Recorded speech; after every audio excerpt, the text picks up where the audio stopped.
Students, അപ്പോൾ നമുക്ക് തുടങ്ങാം. നമ്മൾ കഴിഞ്ഞ ക്ലാസ്സിൽ ലാസ്റ്റ് എംപിരിക്കൽ ആൻഡ് മോളിക്കുലാർ ഫോർമുലയാണ് പഠിച്ചുകൊണ്ടിരുന്നത് അല്ലേ. അപ്പോൾ എംപിരിക്കൽ ഫോർമുല കണ്ടുപിടിക്കുന്നത്, അതായത് ഒരു കോമ്പൗണ്ടിലുള്ള എലമെൻസും അതിൻ്റെ പേഴ്സൻറ്റേജും തന്നിട്ട് അത് വെച്ചുകൊണ്ട് എംപിരിക്കൽ ഫോർമുല കണ്ടുപിടിക്കുന്നതാണ് നമ്മൾ പഠിച്ചത് അല്ലേ. ഇനി ഇതേപോലെ തന്നെ പേഴ്സൻറ്റേജ് തന്നിട്ട്, പേഴ്സൻറ്റേജ് കോമ്പസിഷൻ തന്നിട്ട് മോളിക്കുലാർ ഫോർമുല കണ്ടുപിടിക്കാനും ചോദിക്കാറുണ്ട്. അപ്പോൾ അതിനൊരു ഫോർമുലയുണ്ട്. മോളിക്കുലാർ ഫോർമുല കണ്ടുപിടിക്കാനുള്ള ഒരു സൂത്രവാക്യമുണ്ട്. അതാണ് molecular formula equal to n into empirical formula. അതാണ് സൂത്രവാക്യം. പേഴ്സൻറ്റേജ് അല്ലെങ്കിൽ പേഴ്സൻറ്റേജ് കോമ്പസിഷൻ തന്നിട്ട് അത് വെച്ചുകൊണ്ട് മോളിക്കുലാർ ഫോർമുല കണ്ടുപിടിക്കാനുള്ള ഫോർമുല ഇതാണ്. Molecular formula is equal to n into empirical formula.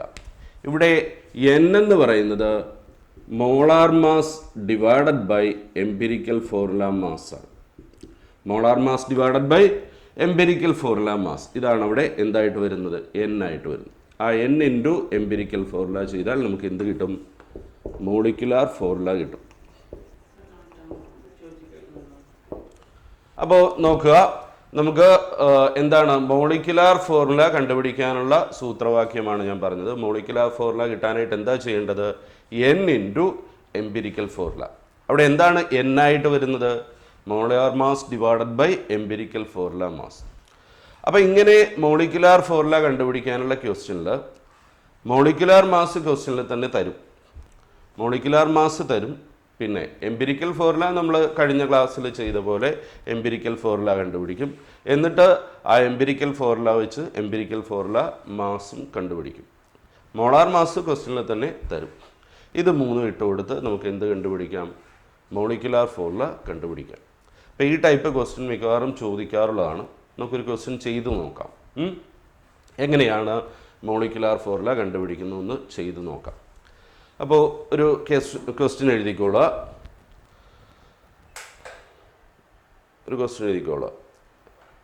An organic compound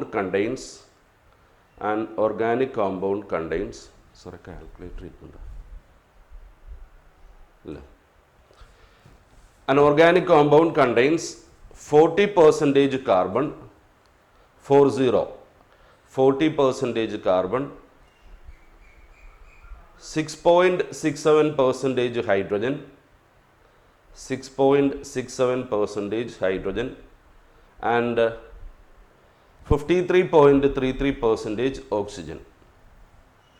An organic compound contains 40% carbon, 6.67% hydrogen and 53.33% oxygen.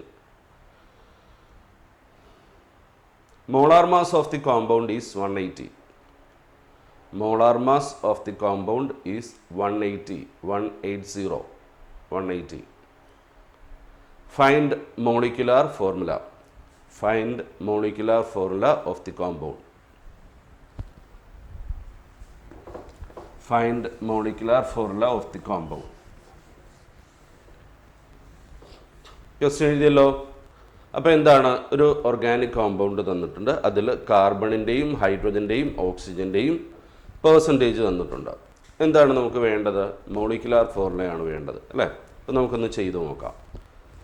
അപ്പോൾ molecular formula കണ്ടുപിടിക്കാനുള്ള സൂത്രവാക്യം ഞാൻ നേരത്തെ പറഞ്ഞു. എന്താണ് മോളിക്കുലാർ ഫോർമുല കിട്ടാൻ n into empirical formula.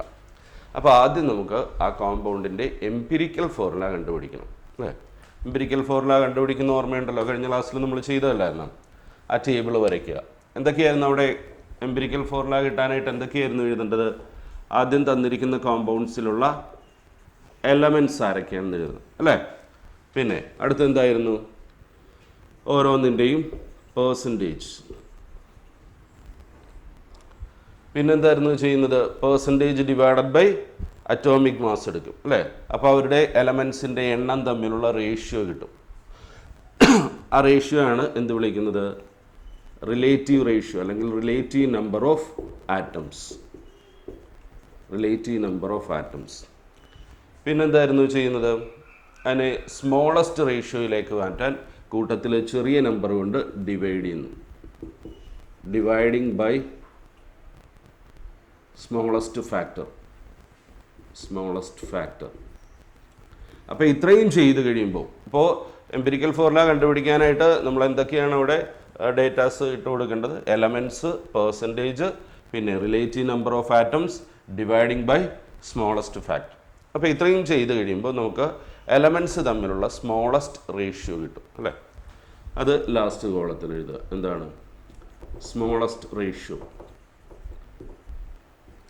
Smallest whole number ratio. അപ്പോൾ ഇത്രയുമാണ് എംപിരിക്കൽ ഫോർമുല കണ്ടുപിടിക്കാനായിട്ട് ചെയ്യേണ്ട കാര്യങ്ങൾ. നമുക്ക് ഇട്ട് കൊടുക്കാം. ആദ്യം എന്താണ് എലമെൻറ്റ്സ്? ഇവിടെ എലമെൻറ്റ്സ് ആരൊക്കെയായിരുന്നു? കാർബൺ, ഹൈഡ്രജൻ, ഓക്സിജൻ അല്ലേ? പിന്നെ ഓരോന്നിൻ്റെയും പേഴ്സൻറ്റേജ് പറഞ്ഞിട്ടുണ്ടല്ലോ. കാർബണിൻ്റെ എത്രയായിരുന്നു? 40 അല്ലേ? ഹൈഡ്രജൻ്റെത് 6.67, ഓക്സിജൻ്റെത് 53.33. പിന്നെന്തായിരുന്നു? Relative number of atoms. അവിടെ എന്താ വരുന്നത്? ഈ എലമെൻറ്റ്സ് തമ്മിലുള്ള റേഷ്യോ ആണ് വരേണ്ടത് അല്ലേ?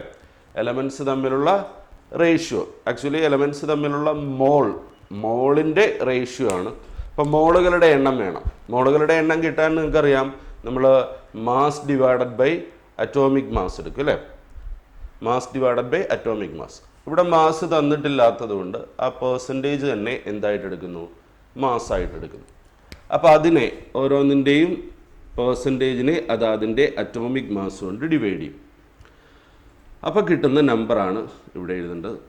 ആ മോളാണ് ആക്ച്വലി, അത് മോള് തമ്മിലുള്ള റേഷ്യോ ആണ്. അതാണ് എന്ത് പറയുന്നത്? Relative number of atoms. ഓർമ്മയില്ലേ? അപ്പോൾ നമുക്ക് ഈ കോളത്തിൽ കിട്ടുന്നത് എലമെൻറ്റ്സ് തമ്മിലുള്ള മോൾ റേഷ്യോ ആണ്, മോളുകളുടെ എണ്ണം തമ്മിലുള്ള റേഷ്യോ ആണ്. അപ്പോൾ ആദ്യം മോളുകളുടെ എണ്ണം കണ്ടുപിടിക്കുന്നു. മോളുകളുടെ എണ്ണം കണ്ടുപിടിക്കാൻ mass divided by atomic mass എടുക്കും. ഇവിടെ മാസ് തന്നിട്ടില്ലാത്തതുകൊണ്ട് പേഴ്സൻറ്റേജ് തന്നെയാണ് മാസ്സായിട്ട് അസ്യൂം ചെയ്യുന്നു. അപ്പോൾ അതേ ഡിവൈഡഡ് ബൈ ഓരോന്നിൻ്റെയും അറ്റോമിക് മാസ്. അപ്പോൾ ഇവരുടെ ഓരോന്നിൻ്റെയും എന്ത് കിട്ടും? മോളെണ്ണം കിട്ടും. ആ മോളെണ്ണം തമ്മിലുള്ള റേഷ്യോ ആണ് എന്ത് പറയുന്നത്? Relative number of atoms. അപ്പോൾ ഇവിടെ 40 ഡിവൈഡഡ് ബൈ 12. ഇവിടെയാണെങ്കിൽ ഹൈഡ്രജൻ്റെത് 6.67 ഡിവൈഡഡ് ബൈ ഹൈഡ്രജൻ്റെ അറ്റോമിക് മാസ് എത്രയാണ്? 1 അല്ലേ? ഓക്സിജൻ്റെത് 53.33 ഡിവൈഡഡ് ബൈ 16 അല്ലേ? ഓക്സിജൻ്റെ അറ്റോമിക് മാസ് 16 അല്ലേ? ഡിവൈഡ് ചെയ്ത് കിട്ടുന്ന ആൻസർ ഇവിടെ തന്നെ എഴുതുക. അപ്പോൾ ഇവരുടെ എണ്ണം തമ്മിലുള്ള റേഷ്യോ കിട്ടും. അതാണ് റിലേറ്റീവ് നമ്പർ ഓഫ് ആറ്റംസ്. അപ്പോൾ അത്രയും ചെയ്തോളുക. വേഗം ഒന്ന് എഴുതിയെടുത്ത് അത്രയും. അപ്പോൾ 40 ഡിവൈഡഡ് ബൈ 12 എത്ര വന്നു? 3.3 റെക്കറിങ് ആയിട്ട് വരും അല്ലേ? 3.33. ഇവിടെ 6.67 ഡിവൈഡഡ് ബൈ 1 എന്ന് പറയുമ്പോൾ സെയിം നമ്പർ. ഇവിടെയും 3.33 വരും അല്ലേ? അപ്പോൾ എന്തൊക്കെയാണ് നമ്മൾ ചെയ്തത്? എലമെൻറ്റ്സ് ഏതൊക്കെയാണെന്ന് എഴുതി, ഓരോന്നിൻ്റെയും percentage, then relative number of atoms. ഇവിടെ എന്താ വരുന്നത്? മോളെണ്ണം തമ്മിലുള്ള റേഷ്യോ ആണ്. അത് കിട്ടാനായിട്ട് നമ്മൾ ഓരോന്നിൻ്റെയും പേഴ്സൻറ്റേജിനെ അത് അതിൻ്റെ അറ്റോമിക് മാസ് കൊണ്ട് ഡിവൈഡ് ചെയ്യും. ഈ കിട്ടുന്ന ഈ റേഷ്യോ നമ്പറിനെയാണ് റിലേറ്റീവ് നമ്പർ ഓഫ് ആറ്റംസ്. ഇനി ഇതിനെ ഈ റേഷ്യോയെ എന്തിലേക്ക് കൊണ്ടുവരണം? സ്മോളസ്റ്റ് റേഷ്യോയിലേക്ക് കൊണ്ടുവരണം. നമുക്കറിയാം എലമെൻസിൻ്റെ ആറ്റങ്ങളുടെ എണ്ണം തമ്മിലുള്ള സ്മോളസ്റ്റ് റേഷ്യോ ആണ് എന്ത്? എംപിരിക്കൽ ഫോർമുല അല്ലേ? അപ്പോൾ സ്മോളസ്റ്റ് റേഷ്യോ കിട്ടാൻ എന്തായിരുന്നു ചെയ്യുന്നത്? കൂട്ടത്തിൽ ചെറിയ നമ്പർ കൊണ്ട് ത്രൂ ഔട്ട് ഡിവൈഡ് ചെയ്യുന്നു. അപ്പോൾ ഇതിൽ ചെറിയ നമ്പർ ഏതാണ്? 3.33 അല്ലേ? ആ 3.33 കൊണ്ട് എല്ലാത്തിനെയും ഡിവൈഡ് ചെയ്യുന്നു. സ്മോളസ്റ്റ് റേഷ്യോ കിട്ടാൻ എല്ലാത്തിനെയും സ്മോളസ്റ്റ് ഫാക്ടർ കൊണ്ട് ഡിവൈഡ് ചെയ്യുന്നു. അപ്പോൾ ഇവിടെയാണെങ്കിൽ സ്മോളസ്റ്റ് ഫാക്ടറായിട്ട് വരുന്നത് 3.33 ആണ്. അതുകൊണ്ട് എല്ലാത്തിനെയും ഡിവൈഡ് ചെയ്യുന്നു. അപ്പോൾ ഇവിടെ 1 വരും. ഇവിടെ 3.33യുടെ ഏതാണ്ട് ഡബിൾ അല്ലേ? 6.67 അല്ലേ? അപ്പോൾ ഇവിടെ 2 വരും, ഇവിടെ 1 വരും. അപ്പോൾ എലമെൻസിൻ്റെ എണ്ണം തമ്മിലുള്ള സ്മോളസ്റ്റ് റേഷ്യോ കിട്ടി. ഇതാണ് ലാസ്റ്റ് കോളത്തിൽ എഴുതുന്ന റേഷ്യോ. ഇനി ഈ റേഷ്യോ നമ്പറിനെ സിമ്പലുമായിട്ട് ചേർത്ത് എഴുതുമ്പോൾ എന്തായി? എംപിരിക്കൽ ഫോർമുലയായി. അപ്പോൾ ഇവിടെ ടേബിളിൻ്റെ താഴെ എടുത്ത് എഴുതിയേക്കുക therefore. അപ്പോൾ ടേബിൾ വരച്ചിട്ട് ഇത്രയും എഴുതിയെടുക്കുക. എന്നിട്ട് താഴെ therefore empirical formula of the compound empirical formula കിട്ടാൻ ഈ സിമ്പിളും റേഷ്യോ നമ്പറും തമ്മിൽ ചേർത്ത് എഴുതുക അല്ലേ. അപ്പോൾ എംപിരിക്കൽ ഫോർമുല എന്ത് വരും? C1H2. അപ്പോൾ എംപിരിക്കൽ ഫോർമുലയായി. ഇനി എന്താ വേണ്ടത്? മോളിക്കുലാർ ഫോർമുല അല്ലേ.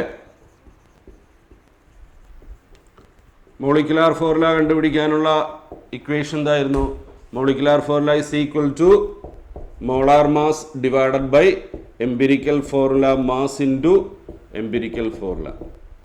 അപ്പം അതിൽ മോളാർ മാസ് അല്ലെങ്കിൽ മോളിക്കുലാർ മാസ് ക്വസ്റ്റ്യനിൽ തന്നിട്ടുണ്ട്. എന്താണ്? 180. പിന്നെ എംപിരിക്കൽ ഫോർമുല നമ്മൾ കണ്ടുപിടിച്ചു. ഇനി എന്തുകൂടെ വേണം? എംപിരിക്കൽ ഫോർമുലയുടെ മാസ് കൂടെ വേണം അല്ലേ.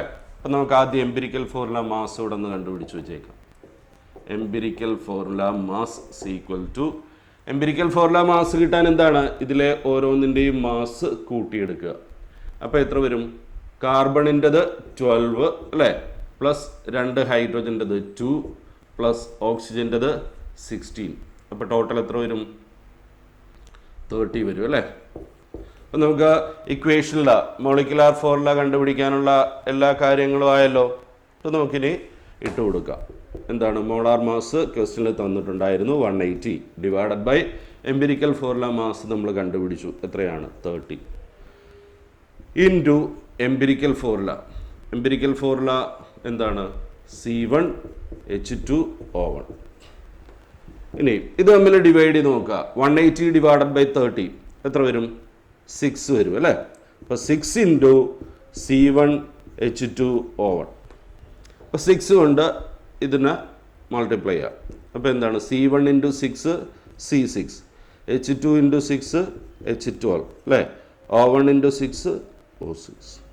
അപ്പോൾ കോമ്പൗണ്ടിൻ്റെ മോളിക്കുലാർ ഫോർമുല കിട്ടി. എന്താണ്? C6H12O6. അപ്പോൾ ഇതുപോലെ പെർസെൻറ്റേജ് കോമ്പസിഷൻ തന്നിട്ട് അത് വെച്ചുകൊണ്ട് മോളിക്കുലാർ ഫോർമുല കണ്ടുപിടിക്കാൻ മിക്കവാറും ചോദിക്കാറുള്ളതാണ്. അപ്പോൾ ഇതുപോലുള്ള ക്വസ്റ്റ്യൻ ഒന്നുകൂടെ ചെയ്ത് നോക്കണം. ചെയ്ത് മനസ്സിലായല്ലോ? എഴുതിയെടുത്തോളൂ. അപ്പോൾ ഇവിടെ നമ്മൾ മോളിക്കുലാർ ഫോർമുല കണ്ടുപിടിക്കുന്നതാണ് പഠിച്ചത് അല്ലേ. ഇവിടെ ക്വസ്റ്റ്യനിൽ മോളിക്കുലാർ മാസ് തന്നിട്ടുണ്ടായിരുന്നു അല്ലേ. ചില ക്വസ്റ്റ്യനിൽ മോളിക്കുലാർ മാസ് തരത്തില്ല, അതിന് പകരം വേപ്പർ ഡെൻസിറ്റി ആയിരിക്കും തരുന്നത്. മോളിക്കുലാർ മാസ് തരത്തില്ല, അതിന് പകരം വേപ്പർ ഡെൻസിറ്റി തരും. അപ്പോൾ വേപ്പർ ഡെൻസിറ്റി വെച്ചിട്ട് മോളിക്കുലാർ ഫോർമുല കണ്ടുപിടിക്കാൻ ചോദിക്കും. അപ്പോൾ വേപ്പർ ഡെൻസിറ്റി തന്നിരുന്നാൽ എങ്ങനെയാണ് മോളിക്കുലാർ മാസിലേക്ക് പോകുന്നത് അറിയാവോ? വേപ്പർ ഡെൻസിറ്റി ഇൻറ്റു 2 എടുത്താൽ മതി. വേപ്പർ ഡെൻസിറ്റി ഇൻറ്റു 2 എടുത്താൽ എന്ത് കിട്ടും? മോളാർ മാസ് കിട്ടും. അപ്പോൾ ഓർത്തോണം, ചില ക്വസ്റ്റ്യനിൽ മോളിക്കുലാർ മാസ് തരത്തില്ല, അതിന് പകരം വേപ്പർ ഡെൻസിറ്റി ആയിരിക്കും തരുന്നത്. അപ്പോൾ ആ വേപ്പർ ഡെൻസിറ്റി ഇൻറ്റു 2 എടുത്താൽ എന്ത് കിട്ടിക്കോളും? മോളാർ മാസ് കിട്ടിക്കോളും. ഓക്കെ. അപ്പോൾ അങ്ങനെയുള്ളൊരു ക്വസ്റ്റ്യൻ കൂടെ ചെയ്ത് നോക്കാം. എഴുതിക്കോ, ക്വസ്റ്റ്യൻ എഴുതിക്കോളൂ. അപ്പോൾ ഈ ഫോർമുലയൊക്കെ ഓർത്തിരുന്നോണം. എന്താണ്? മോളിക്കുലാർ ഫോർമുല കിട്ടാനായിട്ട് N ഇൻറ്റു എംപിരിക്കൽ ഫോർമുല. അവിടെ N എന്ന് പറയുന്നത് എന്തായിരിക്കും? Molecular mass divided by empirical formula. അതുപോലെ മോളിക്കുലാർ മാസിന് പകരം വേപ്പർ ഡെൻസിറ്റി ആണ് തന്നിരിക്കുന്നതെങ്കിൽ വേപ്പർ ഡെൻസിറ്റി ഇൻറ്റു 2 എടുത്താൽ എന്ത് കിട്ടും? മോളാർ മാസ് കിട്ടും. ഓക്കെ. അപ്പോൾ അടുത്ത ക്വസ്റ്റ്യൻ എഴുതിക്കോളൂ. A compound contains 92.3% carbon. A compound contains 92.3% carbon and 7.69% hydrogen. A chemical compound contains 92.3% carbon and 7.69% hydrogen. Vapor density of the compound is 39. Vapor density of the compound is 39. Find molecular formula. അപ്പോൾ എന്താണ് question പറഞ്ഞിരിക്കുന്നത്? ഒരു കോമ്പൗണ്ടിലുള്ള കാർബണിൻ്റെയും ഹൈഡ്രജൻ്റെയും percentage തന്നിട്ടുണ്ട് അല്ലേ. അതുപോലെ ആ കോമ്പൗണ്ടിൻ്റെ vapour ഡെൻസിറ്റിയും തന്നിട്ടുണ്ട്. നമുക്ക് എന്താ വേണ്ടത്? മോളിക്കുലാർ ഫോർമുലയാണ് വേണ്ടത്. അപ്പോൾ നമ്മൾ നേരത്തെ ചെയ്ത പോലെ ആദ്യം എന്ത് കണ്ടുപിടിക്കണം? എംപിരിക്കൽ ഫോർമുല കണ്ടുപിടിക്കണം അല്ലേ. എംപിരിക്കൽ ഫോർമുല കണ്ടുപിടിക്കാനുള്ള കാര്യങ്ങൾ എന്തൊക്കെയായിരുന്നു നമ്മൾ എഴുതേണ്ടത്? ആദ്യം തന്നിരിക്കുന്ന കോമ്പൗണ്ട്സിലുള്ള എലമെൻറ്റ്സ് ഏതൊക്കെയാണെന്ന് എഴുതുക. പിന്നെന്തായിരുന്നു, അതിലുള്ള ഓരോന്നിൻ്റെയും പേഴ്സൻറ്റേജ് വേണം.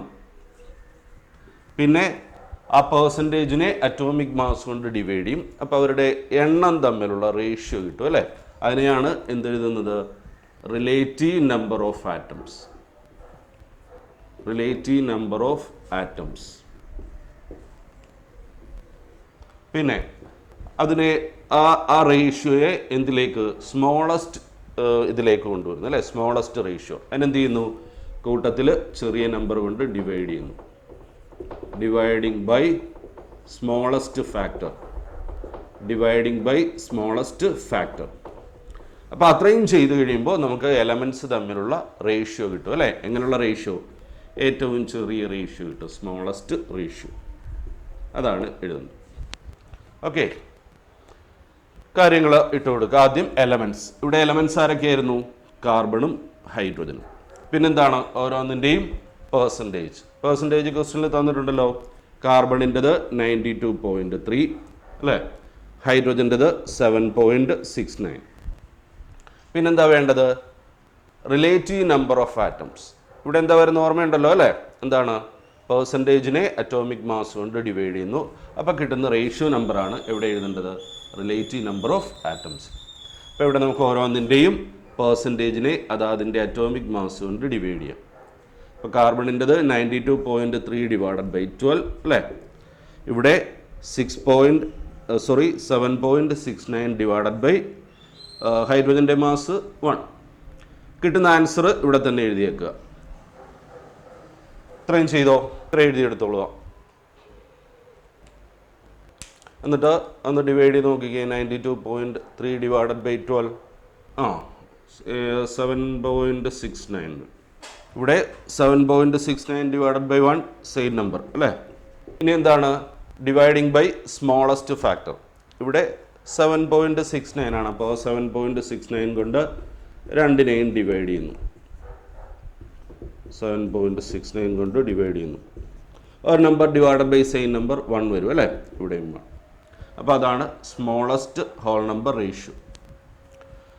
ആ റേഷ്യോയെ സിമ്പലുമായിട്ട് ചേർത്ത് എഴുതുമ്പോൾ എന്തായി, എംപിരിക്കൽ ഫോർമുലയായി.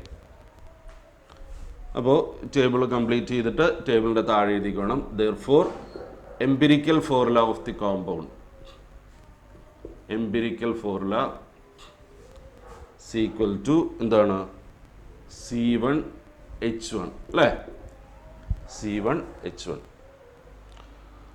അത്രയും കംപ്ലീറ്റ് ചെയ്തോളൂ. അപ്പോൾ നമുക്ക് എംപിരിക്കൽ ഫോർമുല കിട്ടി. ഇനി എന്താണ്, മോളിക്കുലാർ ഫോർമുല കണ്ടുപിടിക്കണം അല്ലേ.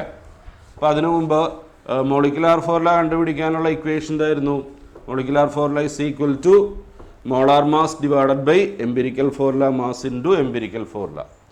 അപ്പോൾ ആദ്യം നമുക്ക് എംപിരിക്കൽ ഫോർമുല മാസ് വേണം. Empirical formula mass is equal to, അത് കിട്ടാനായിട്ട് ഇതിലെ ആറ്റങ്ങളുടെ മാസ് കൂട്ടിയെടുക്കുക. ഇപ്പോൾ കാർബണിൻ്റെത് 12, ഹൈഡ്രജൻ്റെത് 1 അല്ലേ, 13 വരും. പിന്നെന്താ വേണ്ടത്, മോളാർ മാസ് വേണം അല്ലേ. മോളാർ മാസ് സാധാരണ ക്വസ്റ്റ്യനിൽ തരും, പക്ഷേ ഇവിടെ മോളാർ മാസ് തന്നിട്ടില്ല. അതിന് പകരം വേപ്പർ ഡെൻസിറ്റി ആണ് തന്നിരിക്കുന്നത് അല്ലേ. അവിടെ എന്ത് ചെയ്യണമെന്നാണ് പറഞ്ഞത്, 2 ഇൻറ്റു വേപ്പർ ഡെൻസിറ്റി എടുക്കുക. 2 ഇൻറ്റു വേപ്പർ ഡെൻസിറ്റി എടുക്കുമ്പോൾ എന്താവും, മോളാർ മാസ് ആവും. ഇപ്പോൾ ഇവിടെ 2 ഇൻറ്റു വേപ്പർ ഡെൻസിറ്റി ക്വസ്റ്റ്യനിൽ തന്നിട്ടുണ്ടല്ലോ, എത്രയാണ്, 39 അല്ലേ. 2 ഇൻറ്റു 39 78. അപ്പോൾ നമുക്ക് വേണ്ട കാര്യങ്ങളെല്ലാമായി അത് ഫോർമുലയിൽ അപ്ലൈ ചെയ്യുക. എന്തായിരുന്നു നമ്മുടെ ഫോർമുല, എന്താണ്, molecular formula is equal to molar mass divided by empirical formula mass into empirical formula അല്ലേ. അവിടെ ഓരോന്നിൻ്റെയും വാല്യൂസ് ഇട്ട് കൊടുക്കുക. മോളാർ മാസ് നമ്മൾ കണ്ടുപിടിച്ചു, വേപ്പർ ഡെൻസിറ്റി ഇൻറ്റു 2 എടുത്തപ്പോൾ 78 എന്ന് കിട്ടി. Divided by empirical formula mass എത്രയാണ്, 13 അല്ലേ, into empirical formula. Empirical formula നമ്മൾ കണ്ടുപിടിച്ച് വെച്ചിട്ടുണ്ട്, എന്താണ്, C1H1. ഇത് ഡിവൈഡ് ചെയ്ത് നോക്കുക, 13 6 വരും അല്ലേ. 6 വരും. 78 ഡിവൈഡഡ് ബൈ 13 6 ഇൻറ്റു C1H1. ഇപ്പോൾ 6 കൊണ്ട് ഇതിനെ മൾട്ടിപ്ലൈ ചെയ്യാം. അപ്പോൾ C6H6 അതായിരിക്കും കോമ്പൗണ്ടിൻ്റെ empirical formula, sorry molecular formula. അപ്പോൾ ഇങ്ങനത്തെ ക്വസ്റ്റ്യൻ മിക്കവാറും കാണാറുള്ളതാണ്. ഒന്നുകൂടെ ചെയ്ത് നോക്കിക്കോണം. കംപ്ലീറ്റ് ചെയ്തോളുക. ആൻസർ എല്ലാവരും എഴുതിയല്ലോ. അപ്പോൾ ഇവിടെ ചിലപ്പോൾ ക്യാമറയിൽ വന്നിട്ടുണ്ടാവില്ല. 6 × C1H1 അറിയാമല്ലോ. അപ്പോൾ അത് C6H6 എന്ന് വരും. അതായിരിക്കും answer. An organic compound contains carbon, hydrogen and oxygen in the following composition. An organic compound contains carbon, hydrogen and oxygen in the following composition. എന്നിട്ട് ഓരോന്നിൻ്റെയും പെർസെൻറ്റേജ് വന്നിരിക്കുന്നു. കാർബൺ ഒരു ഹൈഫൺ ഇട്ടിട്ട് 54.55, 54.55, ഹൈഡ്രജൻ ഒരു ഹൈഫൺ ഇട്ടിട്ട് 9.09, 9.09, and the rest is oxygen, Molar mass of the compound is 88. Find molecular formula of the compound. ഇപ്പോൾ question ഒന്നുകൂടെ വായിക്കാം. An organic compound contains carbon, hydrogen and oxygen in the following composition. കാർബണിൻ്റെത് എത്രയാണ്? 54.55, ഹൈഡ്രജൻ്റെത് 9.09 and the rest oxygen. Molar mass is 88. Find molecular formula of the compound. Okay. അപ്പോൾ അവിടെ വേറൊരു കാര്യമുണ്ട്. ആ കോമ്പൗണ്ടിലുള്ള കാർബണിൻ്റെയും ഹൈഡ്രജൻ്റെയും percentage തന്നിട്ടുണ്ട് അല്ലേ? എന്ത് തന്നിട്ടില്ല? ഓക്സിജൻ്റെ പെർസെൻറ്റേജ് തന്നിട്ടില്ല. അതെങ്ങനെ കണ്ടുപിടിക്കും? ഓക്സിജൻ്റെ കിട്ടാനായിട്ട് കാർബണിൻ്റെയും ഹൈഡ്രജൻ്റെ അതിൻ്റെ രണ്ടിൻ്റെയും സം എടുത്തിട്ട് അത് 100ൽ നിന്നും മൈനസ് ചെയ്യുക. പെർസെൻറ്റേജ് എന്ന് പറയുമ്പോൾ 100ൽ ഇത്ര, അതല്ലേ പെർസെൻറ്റേജ് എന്ന് പറയും. അപ്പോൾ അവിടെ കാർബണിൻ്റെയും ഹൈഡ്രജൻ്റെയും പെർസെൻറ്റേജ് തന്നിട്ടുണ്ട്. ഓക്സിജൻ്റെ കിട്ടാനായിട്ട് എന്ത് ചെയ്യണം? ഇത് തമ്മിൽ കൂട്ടിയിട്ട്, കാർബണിൻ്റെയും ഹൈഡ്രജൻ്റെയും തമ്മിൽ കൂട്ടിയിട്ട് അത് 100ൽ നിന്നും മൈനസ് ചെയ്യുക. അപ്പോൾ ഓക്സിജൻ്റെ കിട്ടും. അങ്ങനെ അത് വെച്ചുകൊണ്ട് നമുക്ക് ചെയ്യാം. പിന്നെ ചെയ്യുമ്പോൾ വേറൊരു കാര്യം, നമ്മൾ ലാസ്റ്റ് ഈ എലമെൻറ്റ്സ് തമ്മിലുള്ള റേഷ്യോ കണ്ടുപിടിച്ചല്ലോ. അത് കഴിഞ്ഞ് സ്മോളസ്റ്റ് ഫാക്ടർ കൊണ്ട് ഡിവൈഡ് ചെയ്യുന്നു. അപ്പോൾ സ്മോളസ്റ്റ് റേഷ്യോ കിട്ടും. ചിലപ്പോൾ ആ സ്മോളസ്റ്റ് റേഷ്യോയുടെ അവിടെ ചിലപ്പോൾ ഇങ്ങനെയൊക്കെ ആയിരിക്കാൻ വരുന്നത്, 2.009 ഇങ്ങനെയൊക്കെ വരാം. അപ്പോൾ നമുക്ക് റൗണ്ട് ചെയ്ത് എന്തെടുക്കാം? 2 എടുക്കാം. മനസ്സിലായല്ലോ? അതുപോലെ 1.005 ഇങ്ങനെയൊക്കെ വന്നാൽ അത് റൗണ്ട് ചെയ്ത് നമുക്ക് സ്മോളസ്റ്റ് റേഷ്യോ കിട്ടേണ്ട ഹോൾ നമ്പർ റേഷ്യോ കിട്ടണം അല്ലേ? ഡെസിമൽ നമ്പർ വരാൻ പാടില്ല. അപ്പോൾ ഇത് നമുക്ക് റൗണ്ട് ചെയ്ത് എങ്ങനെ എടുക്കാം? 1 എന്നെടുക്കാം. ഇത് റൗണ്ട് ചെയ്ത് 2 എടുക്കാം. അങ്ങനെ ഇട്ട് ഫോർമുല കണ്ടുപിടിച്ചോണം. അപ്പോൾ അത് ഹോംവർക്കായിട്ട് ചെയ്തോണം. അടുത്തതായിട്ട് ഞാൻ പറയാൻ പോകുന്നത് സൊല്യൂഷൻ്റെ കോൺസെൻട്രേഷൻ എക്സ്പ്രസ് ചെയ്യാനുള്ള ഡിഫറെൻറ്റ് മെത്തേഡ്സിനെ കുറിച്ചാണ്. നമ്മൾ പലപ്പോഴും സൊല്യൂഷൻസുമായിട്ട് ബന്ധപ്പെട്ട കാൽക്കുലേഷൻസ് ചെയ്യുമ്പോൾ കോൺസെൻട്രേഷൻ പറയേണ്ടി വരും അല്ലേ? കോൺസെൻട്രേഷൻ ആ ടേം അറിയാമല്ലോ. എന്താണ് കോൺസെൻട്രേഷൻ? ഒരു സൊല്യൂഷനിലുള്ള സൊല്യൂട്ടിൻ്റെ എമൗണ്ടിനെയാണ് എന്ത് വിളിക്കുന്നത്? കോൺസെൻട്രേഷൻ. ഇപ്പം നമ്മളിപ്പോൾ ഉപ്പിൻ്റെ തന്നെ 2 സൊല്യൂഷൻ എടുത്തിരിക്കുന്നു എന്ന് കരുതാം. ഒന്നിൽ കൂടുതൽ ഉപ്പ് ലയിച്ചിട്ടുണ്ട്, മറ്റതിൽ കുറവേ ഉള്ളൂ എന്ന് കരുതാം. അപ്പോൾ നമ്മൾ എന്ത് പറയും? ഉപ്പ് കൂടുതലുള്ളത് കോൺസെൻട്രേറ്റഡ് സൊല്യൂഷൻ ആണെന്ന് പറയും അല്ലേ? മറ്റതോ ഡൈല്യൂട്ട്. അപ്പോൾ ഒരു സൊല്യൂഷനിലുള്ള സൊല്യൂട്ടിൻ്റെ എമൗണ്ടിനെയാണ് എന്ത് വിളിക്കുന്നത്? കോൺസെൻട്രേഷൻ. അപ്പോൾ ഒരു സൊല്യൂഷനിലുള്ള സൊല്യൂട്ടിൻ്റെ എമൗണ്ടിനെ അല്ലെങ്കിൽ കോൺസെൻട്രേഷനെ കാണിക്കാനുള്ള ഡിഫറൻറ്റ് മെത്തേഡ്സ് ആണ് പറയാൻ പോകുന്നത്. Different methods of expressing concentration. അപ്പോൾ അതിൽ ഫസ്റ്റ് മെത്തേഡ് എന്ന് പറയുന്നത് മാസ് പെർസെൻറ്റേജ്. സൊല്യൂഷനിലുള്ള സൊല്യൂട്ടിൻ്റെ എമൗണ്ടിനെ കാണിക്കാൻ അല്ലെങ്കിൽ കോൺസെൻട്രേഷനെ കാണിക്കാനുള്ള ഒരു മെത്തേഡാണ് മാസ് പെർസെൻറ്റേജ്. അത് പേര് കേൾക്കുമ്പോൾ തന്നെ നമുക്ക് ഊഹിക്കാൻ പറ്റും അല്ലേ? മാസ് പെർസെൻറ്റേജ് എന്ന് പറയുമ്പോൾ സൊല്യൂഷനിലുള്ള സൊല്യൂട്ടിൻ്റെ മാസിനെ പെർസെൻറ്റേജിൽ കാണിക്കുന്നു. ഇത്രയേ ഉള്ളൂ. എന്തായിരിക്കും ചെയ്യുന്നത്? നിങ്ങൾ പരീക്ഷയ്ക്ക് കിട്ടിയ മാർക്കിൻ്റെയൊക്കെ പെർസെൻറ്റേജ് കണ്ടുപിടിക്കാറില്ലേ? എങ്ങനെയാണ് പെർസെൻറ്റേജ് കണ്ടുപിടിക്കുന്നത്? നമുക്ക് കിട്ടിയ mark divided by total into 100 അല്ലേ? അത്രയേ ഉള്ളൂ. അപ്പോൾ ഇവിടെ മാസ് പെർസെൻറ്റേജ് കിട്ടാൻ എന്തായിരിക്കും ചെയ്യുന്നത്? മാസ് ഓഫ് സൊല്യൂട്ട് എടുക്കുക mass of solute divided by അതിനെ എന്ത് ചെയ്യണം, ടോട്ടൽ മാസ് കൊണ്ട് അല്ലേ, സൊല്യൂഷൻ്റെ ആകെ മാസ് കൊണ്ട് ഡിവൈഡ് ചെയ്യണം. അപ്പോൾ mass of solute divided by total mass അല്ലേ, അല്ലെങ്കിൽ മാസ് ഓഫ് സൊല്യൂഷൻ അത് ഇൻറ്റു 100. അപ്പോൾ സൊല്യൂഷനിലുള്ള സൊല്യൂട്ടിൻ്റെ മാസ് എന്തിൽ കിട്ടും, പെർസെൻറ്റേജിൽ കിട്ടും. അതാണ് മാസ് പെർസെൻറ്റേജ് എന്ന് പറയുന്നത്. പിന്നെ മാസ് പെർസെൻറ്റേജ് പോലെ തന്നെ വോളിയം പെർസെൻറ്റേജും ഉണ്ട്. വോളിയം പെർസെൻറ്റേജ് അവിടെ നമ്മൾ ഇതുപോലെ എന്തായിരിക്കും ചെയ്യുന്നത്, വോളിയം പെർസെൻറ്റേജ് കിട്ടാൻ വോളിയം ഓഫ് സൊല്യൂട്ട് അല്ലേ, volume of solute divided by volume of solution, volume of solute divided by volume of solution into 100. പിന്നെ സൊല്യൂഷനിലുള്ള സൊല്യൂട്ടിൻ്റെ എമൗണ്ടിനെ അല്ലെങ്കിൽ കോൺസെൻട്രേഷനെ കാണിക്കാനുള്ള വേറൊരു മെത്തേഡ് ഉണ്ട്, PPM, അതായത് പാർട്സ് പെർ മില്യൺ. മറ്റൊരു മെത്തേഡാണ് PPM, പാർട്സ് പെർ മില്യൺ. ഈ പാർട്സ് പെർ മില്യൺ എന്ന് പറയുന്ന മെത്തേഡ് അപ്ലൈ ചെയ്യുന്നത് സൊല്യൂട്ടിൻ്റെ എമൗണ്ട് വളരെ വളരെ വളരെ വളരെ കുറവായിരിക്കുമ്പോഴാണ്. സൊല്യൂട്ട് വളരെ ചെറിയ അളവിൽ വരുന്ന കേസിലാണ് ഏത് മെത്തേഡ് അപ്ലൈ ചെയ്യുന്നത്, പാർട്സ് പെർ മില്യൺ. മില്യൺ എന്ന് പറഞ്ഞാൽ അറിയാമല്ലോ അല്ലേ, 1 മില്യൺ എന്ന് പറഞ്ഞാൽ എത്രയാണ്, 10⁻⁶ അല്ലേ. 1 മില്യൺ എന്ന് പറഞ്ഞാൽ 10⁻⁶, അതായത് 1 കഴിഞ്ഞിട്ട് 6 സീറോസ്, 1 കഴിഞ്ഞിട്ട് 6 സീറോസ് എന്ന് പറയുമ്പോൾ എത്ര വരും, 10 ലക്ഷം അല്ലേ. അപ്പോൾ 10 ലക്ഷത്തെയാണ് എന്ത് വിളിക്കുന്നത്, 1 മില്യൺ എന്ന് പറയും. അതുപോലെ ബില്യൺ ഉണ്ട്. നമ്മളൊക്കെ കറൻസിയൊക്കെ കൗണ്ട് ചെയ്യുന്നത് എന്താ, 100, പിന്നെ തൗസൻഡ്സ്, ലാക്ക് അല്ലേ, ക്രോർ, ആ ഇതിലാണ്. അപ്പോൾ അമേരിക്കയിൽ ഒക്കെ അവർ എന്താണ്, നമ്മൾ പറയുന്ന പോലെ 1000 കഴിഞ്ഞിട്ട് പിന്നെ ലാക്കും ക്രോറും ഇല്ല, അവർ മില്യൺ ബില്യൺ കണക്കാണ് പറയുന്നത്. മില്യൺ ബില്യൺ, 1 മില്യൺ എന്ന് പറഞ്ഞാൽ 10 ലക്ഷം. അതുപോലെ 1 ബില്യൺ എത്രയാണ്, 10⁻⁹ ആണ്, അതായത് 1 കഴിഞ്ഞിട്ട് 9 സീറോസ്, 100 ക്രോർസ് വരും. നമ്മുടെ സിസ്റ്റത്തിൽ 100 ക്രോർസ്, അതാണ് 1 ബില്യൺ എന്ന് പറയുന്നത്. പോട്ടെ.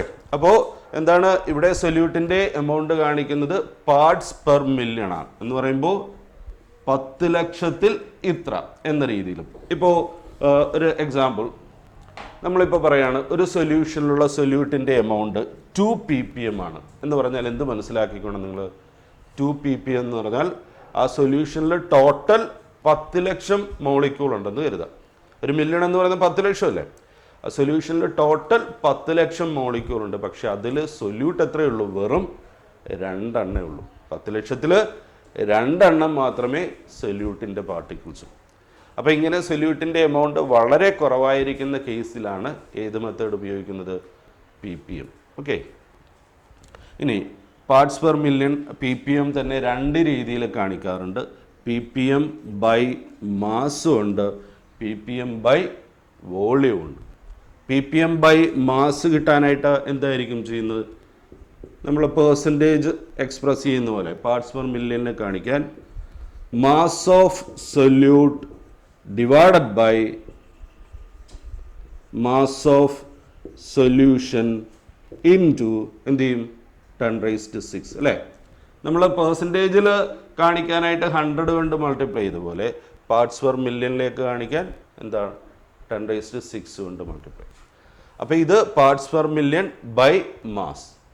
ഇനി parts per million by volume ഉണ്ട്, parts per million by volume. അവിടെ എന്തായിരിക്കും ചെയ്യുന്നത്, ഇതുപോലെ വോളിയം ഓഫ് സൊല്യൂട്ട് അല്ലേ, volume of solute divided by volume of solution into 10⁻⁶.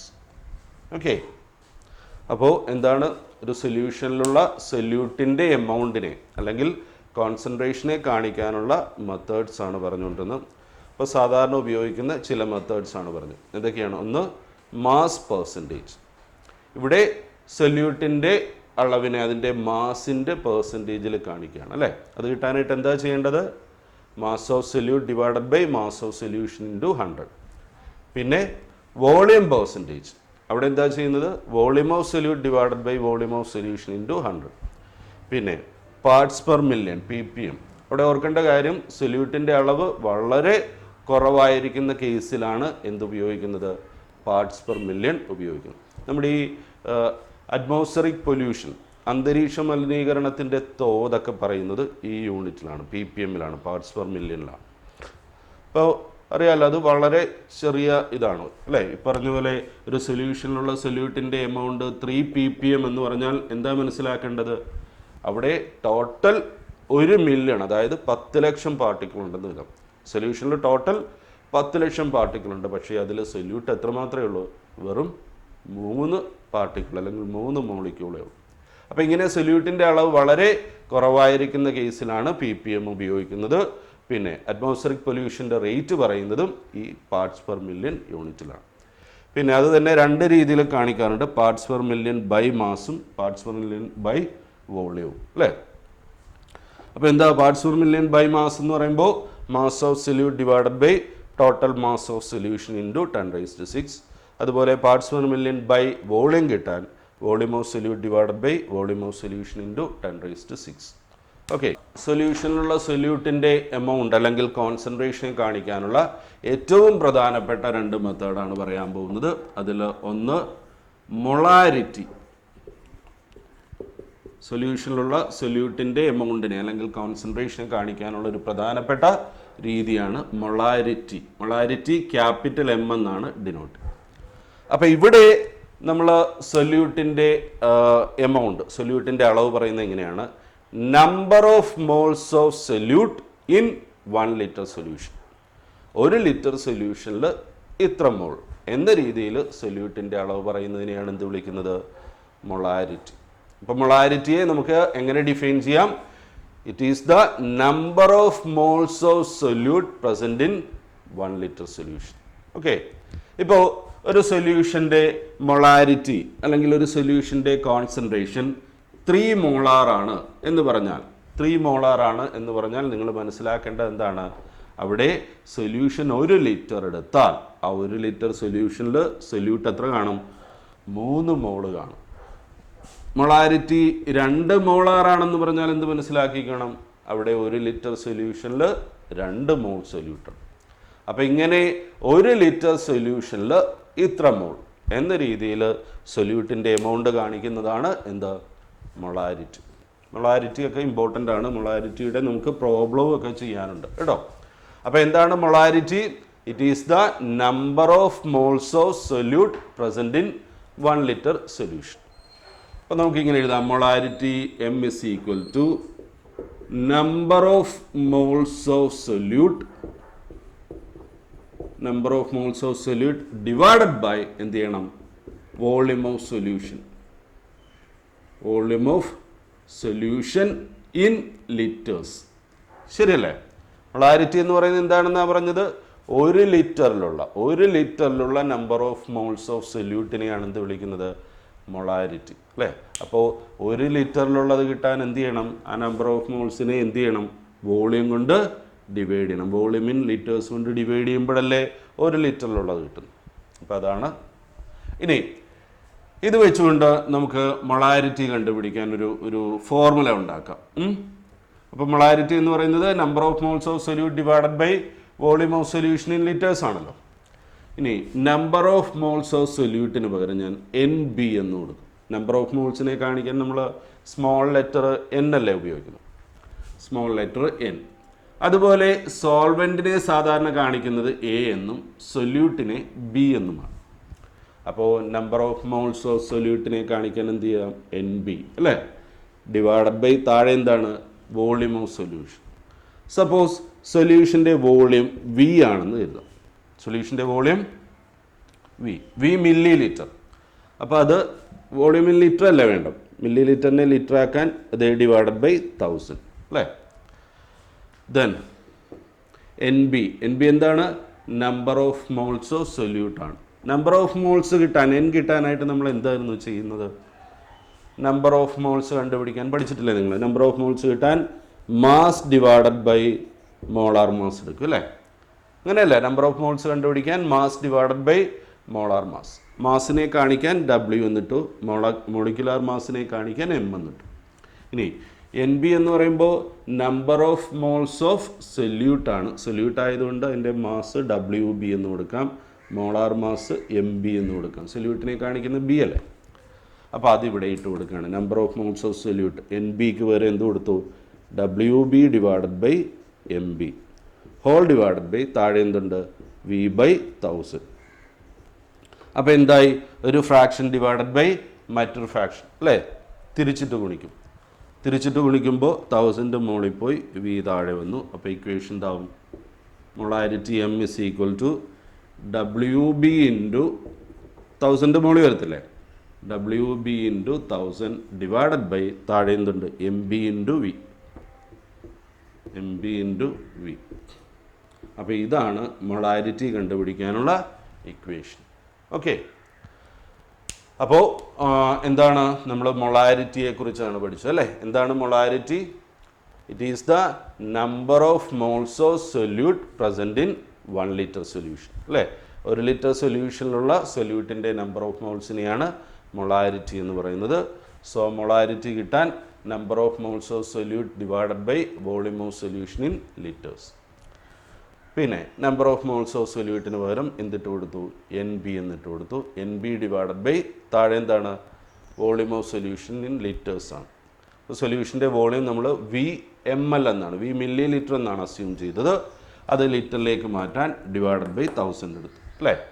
പിന്നെന്ത് ചെയ്തു, N B number of moles of സൊല്യൂട്ടിന് പകരം എന്തിട്ട് കൊടുത്തു, mass of solute divided by molar mass of solute അല്ലേ, W B divided by M B അതിവിടെ ഇട്ട് കൊടുത്തു. ഇനി W B divided by M B whole divided by V by 1000. അപ്പോൾ തിരിച്ചിട്ട് വിളിക്കുമ്പോൾ 1000 മുകളിൽ പോയി ഇക്വേഷൻ എന്തായി, M is equal to W B into 1000 divided by M B into V. അപ്പോൾ ഇതാണ് മൊളാരിറ്റി കണ്ടുപിടിക്കാനുള്ള ഇക്വേഷൻ. ഓക്കെ, ഇക്വേഷൻ പഠിച്ചോണം കേട്ടോ. ഓരോ ടേമും എന്തിനെയൊക്കെ കാണിക്കുന്നതാണ്. Molarity M is equal to W B, എന്താ W B, mass of solute അല്ലേ. പിന്നെ വി എന്താണ്, volume of solution. M B molecular mass of solute. Okay, W B mass of solute, M B എന്ന് പറയുന്നത് molecular mass of solute and V is the volume of solution. അപ്പോൾ ഇത് വെച്ചുള്ള problems നമുക്ക് ചെയ്യാനുണ്ട്. അപ്പോൾ ഇക്വേഷൻ കാണാൻ പഠിക്കണം. ദെൻ മൊളാരിറ്റി പോലെ തന്നെ വേറൊരു ടേം ഉണ്ട്, മൊളാലിറ്റി. ഇപ്പോൾ പറഞ്ഞത് മൊളാരിറ്റിയാണ്, അടുത്തത് മൊളാലിറ്റി. സൊല്യൂഷനിലുള്ള സൊല്യൂട്ടിൻ്റെ എമൗണ്ടിനെ അല്ലെങ്കിൽ കോൺസെൻട്രേഷനെ കാണിക്കാനുള്ള മറ്റൊരു മെത്തേഡാണ് മൊളാലിറ്റി. മൊളാലിറ്റിയെ സ്മോൾ എം എന്നാണ് ഡിനോട്ട് ചെയ്യുന്നത്, മറ്റത് ക്യാപിറ്റൽ ആയിരുന്നു. മൊളാരിറ്റി ക്യാപിറ്റലാണ്, ഇത് മൊളാലിറ്റി സ്മോൾ എം. മൊളാലിറ്റിയെ ഡിഫൈൻ ചെയ്തിരിക്കുന്നത് എങ്ങനെയാണ്, it is the number of moles of solute dissolved in 1 kilogram solvent. തമ്മിൽ തിരിഞ്ഞു പോകരുത്. മറ്റെന്തായിരുന്നു മൊളാരിറ്റി, എന്താണ്, number of moles of solute in 1 litre solution അല്ലേ. ആ സൊല്യൂഷനിലെ 1 ലിറ്ററിലുള്ള നമ്പർ ഓഫ് മോൾസ് ആണ് മൊളാരിറ്റി. അതേസമയം മൊളാലിറ്റിയിൽ എന്താ കാണിക്കുന്നത്, number of moles of solute dissolved in 1 kilogram solvent. 1 kilogram സോൾവെൻറ്റിൽ ഇത്ര മോൾ സൊല്യൂട്ട്, ആ രീതിയിൽ എക്സ്പ്രസ് ചെയ്യുന്നതിനാണ് മൊളാലിറ്റി എന്ന് പറയുന്നത്. അപ്പോൾ അങ്ങനെയാണെങ്കിൽ മൊളാലിറ്റിയുടെ ഇക്വേഷൻ എന്ത് എഴുതാൻ നോക്കും. Molality small M is equal to എന്താണ്, number of moles of solute divide by mass of solvent, mass of solvent in kilogram. Molality എന്ന് പറയുന്നത് number of moles of solute in 1 kilogram solvent അല്ലേ. അപ്പോൾ അത് കിട്ടാനായിട്ട് എന്ത് ചെയ്യണം, number of moles of solute divided by mass of solvent in kilogram. Then നമുക്ക് നേരത്തെ ചെയ്ത പോലെ ഇതിനും ഒരു ഇക്വേഷൻ ഉണ്ടാക്കാം. Molality small M is equal to number of moles of solute. Number of moles of സൊല്യൂട്ടിനെ കാണിക്കാൻ എന്തായിരുന്നു എഴുതുന്നത്, എൻ ബി അല്ലേ, divided by mass of solvent. സൊല്യൂട്ടിൻ്റെ മാസിനെ കാണിക്കാൻ നമ്മൾ ഡബ്ല്യു ബി എന്നെഴുതി. അപ്പോൾ സോൾവെൻറ്റിൻ്റെ മാസ് കാണിക്കാൻ എന്തെഴുതാം, ഡബ്ല്യു എ. അപ്പം നോക്കിക്കേ, number of moles of solute N B, താഴെ വരേണ്ടത് മാസ് ഓഫ് സോൾവെൻറ്റ്. സോൾവെൻറ്റിൻ്റെ മാസിനെ ഞാൻ ഡബ്ല്യു എ എന്നെടുക്കുന്നു. ഡബ്ല്യു എ ഗ്രാംസ് ആണ്, ഡബ്ല്യു എ ഗ്രാംസ്. അപ്പോൾ അത് കിലോഗ്രാമിലാക്കി മാറ്റാൻ ഡിവൈഡഡ് ബൈ 1000. നേരത്തെ ചെയ്ത പോലെ number of moles of solute N ബിക്ക് പകരം നമുക്ക് എന്തിട്ട് കൊടുക്കാം, WB/MB എന്നിട്ട് കൊടുക്കാം അല്ലേ. ഹോൾ ഡിവൈഡഡ് ബൈ താഴെ എന്ത് വരും, WA/1000. നേരത്തെ ചെയ്ത പോലെ തിരിച്ചിട്ട് ഗുണിക്കുമ്പോൾ 1000 മോളിൽ പോവും അല്ലേ. അപ്പോൾ ഇക്വേഷൻ എന്താവും, molality small M is equal to WB into 1000 divided by MB into WA. അപ്പോൾ ഇതാണ് മൊളാലിറ്റിയുടെ ഇക്വേഷൻ. ഓക്കെ, അപ്പോൾ ഒരു സൊല്യൂഷനിലുള്ള സൊല്യൂട്ടിൻ്റെ അളവിനെ അല്ലെങ്കിൽ കോൺസെൻട്രേഷനെ കാണിക്കാനുള്ള ഡിഫറൻറ്റ് മെത്തേഡ്സ് ആണ് നമ്മൾ പഠിച്ചുകൊണ്ടിരുന്നത്. അപ്പോൾ അതിൽ പ്രധാനപ്പെട്ട 2 മെത്തേഡാണ് മൊളാരിറ്റിയും മൊളാലിറ്റിയും. രണ്ടിൻ്റെ ഇക്വേഷൻ പഠിച്ചോ, തമ്മിൽ തിരിഞ്ഞു പോകരുത്. മൊളാരിറ്റി എന്തായിരുന്നു, number of moles of solute in 1 litre solution. Molality എന്താണ്, it is the number of moles of solute dissolved in 1 kilogram solvent. അപ്പോൾ മൊളാലിറ്റി കണ്ടുപിടിക്കാനുള്ള ഇക്വേഷൻ ഇതാണ്, molality small M is equal to WB into 1000 divided by MB into WA. ഓരോ ടേംസും എന്തിനെയൊക്കെ കാണിക്കുന്നതായിരുന്നു, WB എന്ന് പറഞ്ഞാൽ മാസ് ഓഫ് സൊല്യൂട്ട് അല്ലേ, WA എന്താണ്, മാസ് ഓഫ് സോൾവെൻറ്റ്, പിന്നെ MB എന്താണ്, മോളിക്കുലാർ മാസ് ഓഫ് സൊല്യൂട്ട്. അപ്പോൾ ഇത് വെച്ച് നമുക്ക് എന്ത് കണ്ടുപിടിക്കാം, മൊളാലിറ്റി കണ്ടുപിടിക്കാം. ദെൻ സൊല്യൂഷനിലുള്ള സൊല്യൂട്ടിൻ്റെ അളവിനെ കാണിക്കാൻ ഒരു രീതി കൂടെ ഉണ്ട്, ലാസ്റ്റ് മെത്തേഡ് മോൾ ഫ്രാക്ഷൻ എന്ന് പറയും. മോൾ ഫ്രാക്ഷൻ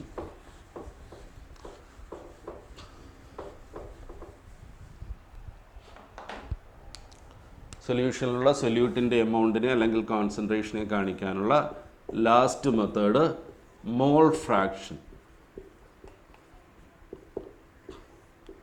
അപ്പോൾ ഇവിടെ നമ്മൾ സൊല്യൂട്ടിൻ്റെ എമൗണ്ട് കാണിക്കുന്നത് ഒരു റേഷ്യോ ആയിട്ടായിരിക്കും. എന്താണ് റേഷ്യോ എന്ന് നോക്കാം. ഇപ്പോൾ ഒരു സൊല്യൂഷനിലുള്ള സോൾവെൻറ്റിനെ A എന്നും സൊല്യൂട്ടിനെ B എന്നും കാണിക്കുകയാണ്. അപ്പോൾ അങ്ങനെയാണെങ്കിൽ NA എന്ന് പറയുന്നത് number of moles of solvent and NB is the number of moles of solute. അപ്പോൾ NA പ്ലസ് NB എടുത്താൽ എന്ത് കിട്ടും, അവിടെയുള്ള ടോട്ടൽ നമ്പർ ഓഫ് മോൾസ് കിട്ടുമല്ലോ അല്ലേ. അങ്ങനെയാണെങ്കിൽ ആ സൊല്യൂഷനിലുള്ള A സോൾവെൻ്റ് ആണല്ലോ, Aയുടെ മോൾ ഫ്രാക്ഷൻ നമുക്ക് ഇങ്ങനെ കാണിക്കാം, മോൾ ഫ്രാക്ഷൻ XA. X അല്ല, ആക്ച്വലി ഇതിൻ്റെ പേര് കൈ എന്നാണ്, CHI കൈ എന്നാണ് വിളിക്കുന്നത്. നമ്മുടെ സ്മോൾ ലെറ്റർ എക്സ് പോലിടും, എക്സിൻ്റെ ഒരു തുമ്പ് ഇങ്ങനെ നീട്ടിയിടും. ഇതാണ് മോൾ ഫ്രാക്ഷനെ കാണിക്കുന്ന സിമ്പിൾ, ഇതിൻ്റെ പേര് കൈ എന്നാണ്. അപ്പോൾ chi A, mole fraction of A is equal to, അത് കിട്ടാനായിട്ട് number of moles of A divided by total number of moles ഉണ്ടോ. അപ്പോൾ നോക്കിക്കേ, എയുടെ മോൾ ഫ്രാക്ഷൻ കിട്ടാൻ നമ്മൾ എന്തെടുത്തു, NA divided by NA plus NB എടുത്തു അല്ലേ. അങ്ങനെയാണെങ്കിൽ ബിയുടെ മോൾ ഫ്രാക്ഷൻ കിട്ടാൻ അല്ലേ, കൈ B കിട്ടാനായിട്ട് എന്ത് ചെയ്തതുപോലെ NB divided by NA plus NB എന്നെടുക്കും. ഓക്കെ, അപ്പോൾ ഇതിൽ നിന്നും മോൾ ഫ്രാക്ഷൻ എന്താണെന്ന് ചോദിച്ചാൽ നമുക്കൊരു ഡെഫിനിഷൻ പറയാമല്ലോ. എന്താണ് മോൾ ഫ്രാക്ഷൻ? ഇതൊരു റേഷ്യോ ആണ് അല്ലേ. ആര് തമ്മിലുള്ള റേഷ്യോ? നമ്മൾ എടുത്തിരിക്കുന്ന ഘടകം ഏതാണോ അതിൻ്റെ number of moles divided by total number of അല്ലേ, ടോട്ടൽ നമ്പർ ഓഫ് മോൾസ്. ആ റേഷ്യോ ആണ് എന്ത് വിളിക്കുന്നത്, മോൾ ഫ്രാക്ഷൻ. അപ്പോൾ നമുക്ക് ഇങ്ങനെ ഡിഫൈൻ ചെയ്യാം, മോൾ ഫ്രാക്ഷൻ ഓഫ് എനി കമ്പോണൻറ്റ്. അപ്പോൾ മോൾ ഫ്രാക്ഷൻ എന്ന് പറയുമ്പോൾ എയുടെ സോൾവെൻറ്റിൻ്റെയും കാണിക്കാം, ബിയുടെ സൊല്യൂട്ടിൻ്റെയും കാണിക്കാം അല്ലേ. അപ്പോൾ എന്താണ് mole fraction? It is the ratio of mole fraction of any component in solution is the ratio of number of moles of that component to the total number of moles present in solution. അപ്പോൾ ratio ആണ് എന്ത് പറയുന്നത്, mole fraction. അപ്പോൾ എയുടെ mole fraction നമ്മൾ chi A എന്ന് not ചെയ്തു. അത് കിട്ടാനായിട്ട് number of moles of A divided by total number of moles അല്ലേ. അതുപോലെ mole fraction of B, chi B കിട്ടാനായിട്ട് എന്ത് ചെയ്തു, number of moles of B divided by total number of moles. Okay, പിന്നെ മോൾ ഫ്രാക്ഷനുമായിട്ട് ബന്ധപ്പെട്ട് ഓർക്കേണ്ട ഒരു പോയിന്റ്, ഒരു സൊല്യൂഷനിലുള്ള എല്ലാ കമ്പോണൻസിൻ്റെയും മോൾ ഫ്രാക്ഷൻ്റെ സം എന്ന് പറയുന്നപ്പോഴും 1 ആയിരിക്കും. sum of mole fractions of all the components in a solution is always unity. Unity അല്ലെങ്കിൽ 1 ആയിരിക്കും. നോക്കാം നമുക്ക്. ഇപ്പോൾ ഇവിടെയാണെങ്കിൽ രണ്ട് കമ്പോണൻസാണ് വരുന്നത് അല്ലേ, എയും ബിയും. അപ്പോൾ അതിൻ്റെ മോൾ ഫ്രാക്ഷൻ്റെ sum chi A plus chi B equal to chi A അല്ലേ. മോൾ ഫ്രാക്ഷൻ ഓഫ് എ എന്ന് പറയുന്നത് എന്തായിരുന്നു, N A divided by N A plus N B plus chi B എന്ന് പറയുന്നത് എന്താണ്, N B divided by N A plus N B. അപ്പം അങ്ങനെ വരുമ്പോൾ രണ്ടിടത്തും ഡിനോമിനേറ്റർ സെയിം ആണ്. അപ്പോൾ കോമൺ ഡിനോമിനേറ്റർ ഇട്ട് കൊടുക്കുക അല്ലേ. മോളിൽ N A plus N B divided by താഴെയും എന്ത്, N A plus N B. അപ്പോൾ എന്ത് വരും, ഒരു number divided by same number, answer 1 വരും കേട്ടോ. അപ്പോൾ അതാണ് പറഞ്ഞത്, ഒരു സൊല്യൂഷനിലുള്ള കമ്പോണൻസിൻ്റെ എല്ലാത്തിൻ്റെയും കൂടെ മോൾ ഫ്രാക്ഷൻ്റെ സം എപ്പോഴും എന്തായിരിക്കും, 1 ആയിരിക്കും. ഓർക്കേണ്ട ഒരു പോയിൻ്റാണ്, നമുക്ക് പ്രോബ്ലം ചെയ്യുമ്പോഴൊക്കെ ആവശ്യം വരുന്ന റിസൾട്ടാണ്. ഇപ്പോൾ രണ്ട് കമ്പോണൻസിൻ്റെ sum chi A plus chi B is equal to 1 ആണ് അല്ലേ. അപ്പം അങ്ങനെയാണെങ്കിൽ ഇത്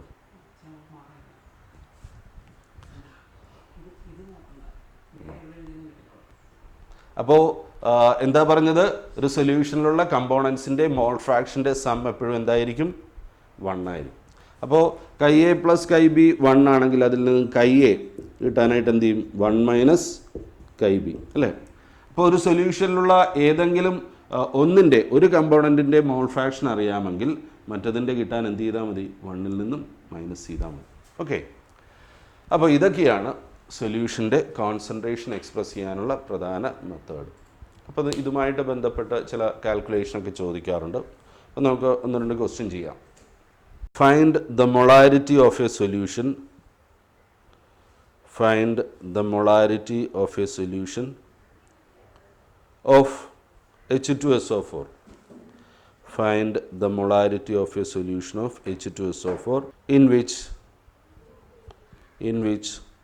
4.9 gram of 4.9 gram of it 4.9 gram of it dissolved in 4.9 gram of it dissolved in 500 centimeter cube of solution. Find the molarity of a solution of H2SO4 having 4.9 gram of it dissolved in 500 centimeter cube of solution. 500 centimeter cube of solution. അപ്പോൾ നോക്കിക്കേ, എന്താ പറഞ്ഞിരിക്കുന്നത്, H2SO4 അല്ലേ, sulphuric ആസിഡിൻ്റെ ഒരു സൊല്യൂഷനാണ് തന്നിരിക്കുന്നത്. എങ്ങനെയുള്ള solution, 4.9 gram sulphuric acid dissolve ചെയ്തൊരു സൊല്യൂഷനാണ്. ആ സൊല്യൂഷൻ്റെ മൊളാരിറ്റി കണ്ടുപിടിക്കാനാണ് ക്വസ്റ്റ്യൻ അല്ലേ. അപ്പോൾ എന്തായിരുന്നു, മൊളാരിറ്റിയാണ് വേണ്ടത്. അപ്പോൾ മൊളാരിറ്റിയുടെ ഇക്വേഷൻ ആദ്യം എഴുതുക. മൊളാരിറ്റിയുടെ ഇക്വേഷൻ എന്തായിരുന്നു, molarity capital M is equal to, equation പഠിക്കണം കേട്ടോ. Molarity capital M is equal to എന്തായിരുന്നു, W B into 1000 divided by M B into V. ഇതല്ലേ മൊളാരിറ്റിയുടെ ഇക്വേഷൻ. അവിടെ ഓരോന്നിൻ്റെയും വാല്യൂസ് ഇട്ട് കൊടുക്കുക. വാല്യൂ ഇട്ട് കൊടുക്കുന്നതിന് മുമ്പ് നമുക്ക് സൈഡിലൊന്ന് കാണിച്ചേക്കാം. എന്തൊക്കെയാണ്, ഡബ്ല്യു ബി എന്ന് പറയുന്നത് എന്താണ്, മാസ് ഓഫ് സൊല്യൂട്ട് അല്ലേ. സൊല്യൂട്ട് ആരാണ് ഇവിടെ, സൾഫ്യൂറിക് ആസിഡിൻ്റെ സൊല്യൂഷനാണ്. അപ്പോൾ സൾഫ്യൂറിക് ആസിഡാണ് സൊല്യൂട്ട്. ആ സൊല്യൂട്ടായ സൾഫ്യൂറിക് ആസിഡിൻ്റെ മാസ് തന്നിട്ടുണ്ടല്ലോ, എത്രയാ, 4.9 ഗ്രാം ഡിസോൾവ് ചെയ്ത സൊല്യൂഷൻ അല്ലേ. അപ്പോൾ സൾഫ്യൂറിക് ആസിഡിൻ്റെ അതായത് സൊല്യൂട്ടിൻ്റെ മാസ് ഡബ്ല്യു ബി എത്രയാ, 4.9 ഗ്രാം. പിന്നെ നമുക്ക് എന്താ വേണ്ടത്, എം ബി. എം ബി എന്താണ്, മോളാർ മാസ് ഓഫ് സൊല്യൂട്ട് അല്ലേ. സൊല്യൂട്ട് സൾഫ്യൂറിക് ആസിഡ് ആണ്, അതിൻ്റെ മോളാർ മാസ് അല്ലെങ്കിൽ മോളിക്കുലാർ മാസ് എത്ര വരും, H2SO4 sulphuric acid. Molecular mass കിട്ടാൻ ഇതിലെ ഓരോന്നിൻ്റെയും മാസ് കൂട്ടിയെടുക്കുക. അപ്പോൾ എത്ര വരും, ഹൈഡ്രജൻ്റെത് 1 ആണ്, അപ്പോൾ 2 ഹൈഡ്രജൻ്റെത് 2 അല്ലേ. പ്ലസ് സൾഫറിൻ്റെ മാസ് അറിയാമല്ലോ 32, പ്ലസ് ഓക്സിജൻ്റെത് 16 ആണ്. അങ്ങനെയുള്ള 4 വരുമ്പോൾ 16 × 4 64 വരും അല്ലേ. എല്ലാം കൂടെ കൂട്ടുമ്പോൾ 98. അതാണ് സൾഫ്യൂറിക് ആസിഡിൻ്റെ മോളാർ മാസ്. അപ്പം molar mass of solute M B 98 ആണ്. പിന്നെന്താ നമുക്ക് വേണ്ടത്? വി. വി എന്ന് പറയുന്നത് എന്താ? വോളിയം ഓഫ് സൊല്യൂഷൻ അല്ലേ? അത് എത്രയാണ്? 500 സെൻറ്റിമീറ്റർ ക്യൂബ്. 500 സെൻറ്റിമീറ്റർ ക്യൂബ് എന്ന് പറഞ്ഞാൽ എന്താണ്? 500 മില്ലി ലിറ്റർ തന്നെയാണ് അല്ലേ? സെൻറ്റിമീറ്റർ ക്യൂബും മില്ലി ലിറ്ററും ഈക്വലൻ്റ് ആണ്. അപ്പോൾ 500 സെൻറ്റിമീറ്റർ ക്യൂബ് അല്ലെങ്കിൽ 500 ml ആണ് വോളിയം. അപ്പോൾ നമുക്ക് വേണ്ട കാര്യങ്ങളെല്ലാമായി വാല്യൂ ഇട്ട് കൊടുക്കുക. എഴുതിക്കോ ഇത്രയും വാല്യൂ ഇട്ട് കൊടുക്കുക ഇക്വേഷനിൽ. ഡബ്ല്യു ബി 4.9 അല്ലേ into 1000 divided by M B എന്ന് പറയുമ്പോൾ മോളിക്കുലാർ മാസ് എത്രയാണ് നമ്മൾ കണ്ടുപിടിച്ച് വെച്ചിട്ടുണ്ട്? 98 അല്ലേ ഇൻറ്റു വി. വോളിയം എത്രയാണ്? 500. സിംപ്ലിഫൈ ചെയ്താൽ എന്താണ്? മൊളാരിറ്റി കിട്ടും. ചെയ്തോളൂ. അപ്പോൾ എന്താണ് സിംപ്ലിഫൈ ചെയ്യുമ്പോൾ ഈ രണ്ട് സീറോയും തമ്മിൽ വെട്ടിപ്പോവും അല്ലേ? 4.9 ഇൻറ്റു പിന്നെ ഇവിടെ ഒരു 10 ഉണ്ടല്ലോ അല്ലേ? 2 സീറോ വെട്ടിപ്പോയി, ബാക്കി 10 ഉണ്ട്. അപ്പോൾ 4.9 ഇൻറ്റു 10 49 വരും അല്ലേ? 49 ഡിവൈഡഡ് ബൈ 98 വെട്ടി ചെറുതാക്കല്ലോ. 49 ഡിവൈഡഡ് ബൈ 98 വെട്ടുമ്പോൾ താഴെ 2 വരും. ആ 2 ഇൻറ്റു ഇവിടെ ഒരു 5 ഉണ്ട്. 2 ഇൻറ്റു 5 10 അല്ലേ? അപ്പോൾ 1/10 എന്ന് പറയുമ്പോൾ 0.1. That is the answer. അപ്പോൾ അവിടെ മൊളാരിറ്റി എത്ര കിട്ടി? 0.1. സൊല്യൂഷൻ്റെ മൊളാരിറ്റി കണ്ടുപിടിച്ചു. എത്ര കിട്ടി? 0.1. ഇത് സിംപ്ലിഫൈ ചെയ്താൽ മനസ്സിലായല്ലോ. ഒന്നുമില്ല, അത് ഇവിടുത്തെ 2 സീറോയും ഇവിടുത്തെ 2 സീറോയും തമ്മിൽ വെട്ടിപ്പോയി അല്ലേ? ബാക്കി ഒരു 10 ഉണ്ടായിരുന്നു. 10 ഇൻറ്റു 4.9 അത് 49 വരും. 49 താഴെ 98 അത് തമ്മിൽ വെട്ടിയപ്പോൾ താഴെ 2 വന്നു അല്ലേ? ആ 2 ഇൻറ്റു 5 10. അപ്പോൾ 1/10 എന്നായി. 1/10 എന്ന് പറഞ്ഞാൽ 0.1. അടുത്ത question. 4 gram of NaOH dissolved in 1 deciliter of solution. 4 gram of NaOH dissolved in 1 deciliter of solution. Find its molality. If the density of the solution is 1.038 gram per centimeter cube. Density of the solution is 1.038 gram per centimeter cube. Just ഞാനൊന്നുകൂടെ പറയാം. 4 gram of NaOH dissolved in 1 deciliter of solution. Find its molality if the density of the solution is 1.038 gram per centimeter cube. അപ്പോൾ ഇവിടെ നമുക്ക് സൊല്യൂഷൻ്റെ മൊളാലിറ്റിയാണ് കണ്ടുപിടിക്കേണ്ടത് അല്ലേ? മൊളാലിറ്റിയാണ്. അപ്പോൾ മൊളാലിറ്റിയുടെ equation ഇത്. Molality small M is equal to മൊളാലിറ്റിയുടെ equation WB into 1000 divided by MB into WA അല്ലേ? അതല്ലേ മൊളാലിറ്റിയുടെ ഇക്വേഷൻ. വാല്യൂ ഇട്ട് കൊടുക്കുക. അതിനു മുമ്പ് നമുക്ക് വേണ്ട കാര്യങ്ങളൊന്ന് സൈഡിൽ എഴുതിയേക്കാം. WB എന്ന് പറയുന്നത് മാസ് ഓഫ് സൊല്യൂട്ട്. അത് പറഞ്ഞിട്ടുണ്ടല്ലോ. NaOHൻ്റെ സൊല്യൂഷനാണ്. അപ്പോൾ NaOH ആണ് അവിടുത്തെ സൊല്യൂട്ട്. ആ സൊല്യൂട്ടായ NaOHൻ്റെ മാസ് എത്രയായിരുന്നു? 4 gram. അതാണ് WB. പിന്നെ WA എന്ന് പറയുന്ന മാസ് ഓഫ് സോൾവെൻറ്റ് അല്ലേ? അത് ക്വസ്റ്റ്യനിൽ തന്നിട്ടില്ല, അത് കണ്ടുപിടിക്കണം. പിന്നെ MB എന്ന് പറയുന്നത് എന്താണ്? Molecular mass of solute. എത്ര വരും? സൊല്യൂട്ട് NaOH അല്ലേ? മോളിക്കുലാർ മാസ് കിട്ടാൻ ഇതിൽ ഓരോന്നിൻ്റെയും മാസ് കൂട്ടിയെടുക്കുക. അപ്പോൾ എത്ര വരും? Na സോഡിയത്തിൻ്റെ മാസ് 23 പ്ലസ് ഓക്സിജൻ്റെത് 16 പ്ലസ് ഹൈഡ്രജൻ്റെത് 1 എല്ലാം കൂടെ ചേരുമ്പോൾ 40. അതാണ് മോളിക്കുലാർ മാസ് അല്ലേ? പിന്നെ നമുക്കിവിടെ വേണ്ടത് WA വേണം. WA എന്ന് പറയുമ്പോൾ എന്താ? മാസ് ഓഫ് സോൾവെൻറ്റ് അല്ലേ? അത് തന്നിട്ടില്ല. മാസ് ഓഫ് സോൾവെൻറ്റ് WA കിട്ടാനായിട്ട് എന്ത് ചെയ്യണം? മാസ് ഓഫ് സോൾവെൻറ്റ് കിട്ടാൻ mass of solution minus mass of solute എടുക്കുക അല്ലേ? WA മാസ് ഓഫ് സോൾവെൻറ്റ് കിട്ടാനായിട്ട് എന്ത് ചെയ്യണം? Mass of solution minus mass of solute എടുക്കണം. പക്ഷേ അവിടെയും പ്രശ്നമുണ്ട്. മാസ് ഓഫ് സൊല്യൂഷൻ തന്നിട്ടുണ്ടോ? ഇല്ല. മാസ് ഓഫ് സൊല്യൂഷനും നമ്മൾ കണ്ടുപിടിക്കണം. അതിനാണ് അവിടെ എന്ത് തന്നിരിക്കുന്നത്? ഡെൻസിറ്റി തന്നിരിക്കുന്നു. ഡെൻസിറ്റി തന്നിട്ടുണ്ടല്ലോ, അതിൽ നിന്നും നമുക്ക് മാസ് കണ്ടുപിടിക്കാം അല്ലേ? ഡെൻസിറ്റി എന്ന് പറയുന്നത് മാസ് ബൈ വോളിയം അല്ലേ? അപ്പോൾ അത് വെച്ചുകൊണ്ട് നമുക്ക് മാസ് ഓഫ് സൊല്യൂഷൻ കണ്ടുപിടിക്കാം. പറഞ്ഞ മനസ്സിലായോ? നമുക്കിവിടെ എന്ത് വേണം? ഡബ്ല്യു എ എന്ന് പറയുന്നത് മാസ് ഓഫ് സോൾവെൻ്റ് ആണ്. അത് കിട്ടാനായിട്ട് mass of solution minus mass of solute എടുക്കണം. ഇനി മാസ് ഓഫ് സൊല്യൂഷൻ കണ്ടുപിടിക്കാൻ എന്ത് ചെയ്യാം? ഡെൻസിറ്റിയുടെ ഇക്വേഷൻ എടുക്കുക അല്ലേ? അപ്പോൾ ഇതിൽ നിന്ന് മാസ് കിട്ടാൻ ഡെൻസിറ്റി ഇൻറ്റു വോളിയം. ഇനി അവിടെ ക്വസ്റ്റിനിൽ പറഞ്ഞിരിക്കുന്നത് ഇങ്ങനെയുള്ള സൊല്യൂഷനാണ്, 1 ഡെസിലിറ്റർ സൊല്യൂഷനാണ് അല്ലേ? എന്താണ് ഈ 1 ഡെസിലിറ്റർ എന്ന് പറഞ്ഞാൽ? 100 സെൻറ്റിമീറ്റർ ക്യൂബ്. അതാണ് 1 ഡെസിലിറ്റർ എന്ന് പറഞ്ഞാൽ. 1 ഡെസിലിറ്റർ എന്ന് പറഞ്ഞാൽ 100 സെൻറ്റിമീറ്റർ ക്യൂബ് അല്ലെങ്കിൽ 100 ml ആണ്. അപ്പോൾ നമുക്കിങ്ങനെ എഴുതാം, മാസ് ഓഫ് 100 സെൻറ്റിമീറ്റർ ക്യൂബ് അല്ലെങ്കിൽ 1 decilitre solution equal to density into volume അല്ലേ? മാസ് കിട്ടാനായിട്ട് ഡെൻസിറ്റി ഇൻറ്റു വോളിയം. ഡെൻസിറ്റി ക്വസ്റ്റ്യനിൽ പറയുന്നുണ്ടല്ലോ 1.038 ഇൻറ്റു വോളിയം. വോളിയം എത്രയാണ്? 1 ഡെസിലിറ്റർ സൊല്യൂഷൻ അല്ലേ? 1 ഡെസിലിറ്റർ എന്ന് പറയുമ്പോൾ 100 സെൻറ്റിമീറ്റർ ക്യൂബ്, അതാണ് വോളിയം. അപ്പോൾ 100 കൊണ്ട് മൾട്ടിപ്ലൈ ചെയ്യുമ്പോൾ 2 പ്ലേസ് മാറി, 0.2 സ്ഥാനം മാറി ഇപ്പുറത്തേക്ക് വരും അല്ലേ? 103.8. അപ്പോൾ സൊല്യൂഷൻ്റെ മാസ് കിട്ടി. ഈ സൊല്യൂഷൻ്റെ മാസിൽ നിന്നും സൊല്യൂട്ടിൻ്റെത് മൈനസ് ചെയ്ത് കഴിയുമ്പോൾ എന്ത് കിട്ടും?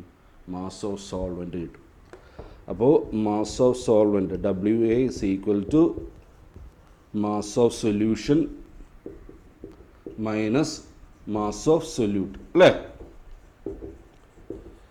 മാസ് ഓഫ് സൊല്യൂഷൻ നമ്മളിവിടെ കണ്ടുപിടിച്ചു, എത്രയാണ്? 103.8 മൈനസ് മാസ് ഓഫ് സൊല്യൂട്ട് എത്രയാണ്? അതാണ് 4 ഗ്രാം.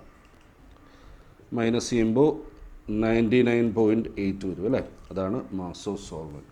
അപ്പോൾ ഇക്വേഷനിൽ നമുക്ക് വേണ്ട കാര്യങ്ങളെല്ലാമായി സബ്സ്റ്റിറ്റ്യൂട്ട് ചെയ്യാം. ഓക്കെ, എഴുതിക്കോളുക. അപ്പോൾ നമുക്ക് മൊളാലിറ്റി ആയിരുന്നു വേണ്ടത്, നമ്മുടെ ഇക്വേഷൻ അപ്ലൈ ചെയ്തു. അപ്പോൾ ഇവിടെ നമുക്ക് WB എന്ന് പറയുന്നത് മാസ് ഓഫ് സൊല്യൂട്ട്, അത് 4 ഗ്രാം ക്വസ്റ്റ്യനിൽ തന്നിട്ടുണ്ട്. MB എന്ന് പറയുന്നത് മോളിക്കുലാർ മാസ് ഓഫ് സൊല്യൂട്ട്, അത് കിട്ടാനായിട്ട് ഇതിലെ ഓരോന്നിൻ്റെയും മാസ് കൂട്ടിയെടുത്ത് 40 എന്ന് കിട്ടി. പിന്നെ നമുക്ക് എന്തായിരുന്നു വേണ്ടത്? WA അല്ലേ? WA എന്ന് പറയുന്നത് മാസ് ഓഫ് സോൾവെൻറ്റ്, അത് കണ്ടുപിടിക്കുന്നത് പ്രത്യേകം കാണിച്ചോണം. അപ്പം മാസ് ഓഫ് സോൾവെൻ്റ് ആണ് WA, അത് കിട്ടാനായിട്ട് mass of solution minus mass of solute എടുത്തു. അപ്പോൾ മാസ് ഓഫ് സൊല്യൂഷൻ വേണം, സൊല്യൂഷൻ്റെ മാസ് തന്നിട്ടില്ല, അത് കണ്ടുപിടിക്കാൻ ഡെൻസിറ്റി ഇൻറ്റു വോളിയം അല്ലേ? അപ്പോൾ ഇത് സെപ്പറേറ്റ് കാണിച്ചോണം. എന്താണ്? Mass of 100 centimetre cube solution equal to mass കിട്ടാനായിട്ട് ഡെൻസിറ്റി ഇൻറ്റു വോളിയം എടുത്തു. ഡെൻസിറ്റി ക്വസ്റ്റ്യനിൽ തന്നിട്ടുണ്ടായിരുന്നു, വോളിയം 1 ഡെസിലിറ്റർ അതായത് 100 സെൻറ്റിമീറ്റർ ക്യൂബാണ്. മൾട്ടിപ്ലൈ ചെയ്തപ്പോൾ ഇത്രയും വന്നു അല്ലേ? താഴെ കാണിച്ചോളാം. Therefore mass of solvent WA equal to mass of solvent WA equal to mass of solvent കിട്ടാൻ mass of solution minus mass of solute. Mass of solution നമ്മൾ കണ്ടുപിടിച്ചു, എത്രയാണ്? 103.8 minus mass of solute 4 gram, minus ചെയ്തപ്പോൾ 99.8. അപ്പോൾ WA mass of solvent 99.8. അപ്പോൾ നമുക്കിപ്പോൾ എല്ലാ വാല്യൂസുമായി അത് ഇക്വേഷനിൽ ഇട്ട് കൊടുക്കുക. WB എന്ന് പറയുന്നത് 4 ഗ്രാം അല്ലേ? ഇൻറ്റു 1000 ഡിവൈഡഡ് ബൈ MB 40 ആണ് അല്ലേ? Into WA mass of solvent നമ്മൾ കണ്ടുപിടിച്ചു 99.8. സിംപ്ലിഫൈ ചെയ്ത് നോക്കുക, ആൻസർ 1.002 ഒരു ആൻസർ. അത്രയും മൊളാലിറ്റി അല്ലേ? അപ്പോൾ അത്രയും മോളാൽ എന്നത്